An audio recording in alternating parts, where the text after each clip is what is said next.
China's blind date is getting outrageous. You ever heard of a bunch of 60-year-olds gather around and setting up stalls in the park like an open-air exhibition just to find blind date opportunities for their kids?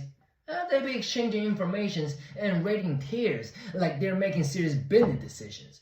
And they're trying to sound like it's not just about money. We need to take all factors into consideration. Yeah, you heard them. It's not like if you're making 6 figures in RMB, then they're going to take it easy on you. It doesn't make you top tier in their market. I mean, 6 figures in China is pretty good, all right. It means you have a decent job, that you can afford a decent life for your little family of 3 or 4, but it doesn't mean y'all can live together. You see, the reason why you're making 6 figures is because you're working in a metropolis like my city, Beijing. If you're not from here, your kids are not allowed to go to local school. I mean, technically they can, but they had to go back to your hometown to take high school and college enrollment exam with local standard, which is way more difficult. In case you don't know, those 2 exams defines Chinese people's life. So if you don't want to ruin your kids' future, you better send your kids home to their grandparents to get them prepared for those 2 fateful exams. Meanwhile, you gotta stay here to make money. This local residency thing is called 户口. If you have never heard of it, long story short, it's very hard to change. It's even harder than getting American nationality. So if your family is already local residents in my city, then you don't have to worry about giving up your career to live with your kids. And your partner ain't got to worry about that neither, despite where they came from. Now, that's a strong leverage. When you have such leverage, maybe you don't care that much, but your parents don't want to abuse it. They want to avoid any trouble they can foresee in the future. It's still better when your partner's family is from local as well, so when they come over to visit, they ain't got to sleep in your house. Especially rural family. They ain't got shit in their village. Their moms need medical attention. Their nephew's idol is having a concert. Their grandpa want to pilgrim to Tiananmen Square. They come over all the time because they have relatives in the big city now.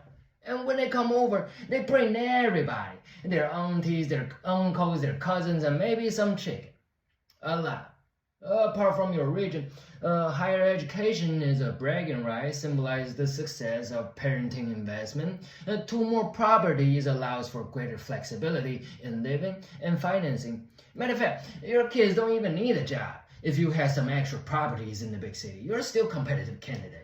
For people making 6 figures, a property in Beijing worth the money they could potentially make in their whole career. Oh, of course, your kid gotta be the only child.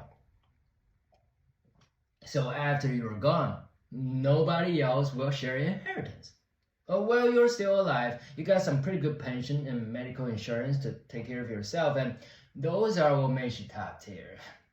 As for your kid's age, marriage history, cooking skill, physical condition, genetic disease history, money-saving awareness, and money-wasting habits, those are negotiable.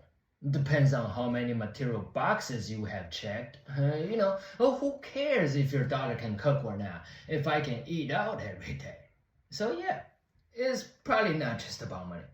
Only the problem these people have can all be solved by money. What a coincidence. I mean, if you're making 7 figures or your parents are multimillionaires, they won't even show up in the park like this because they don't need your marriage to save their old age.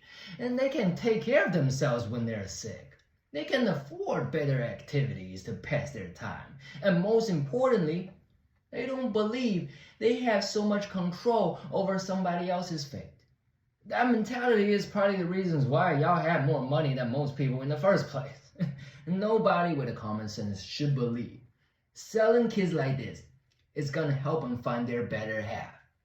No matter what their real intention is, they feel insecure about their future, or they trying to be helpful to prove their value, or they're bored and lonely, they want to prove they're still wanted, whatever it is.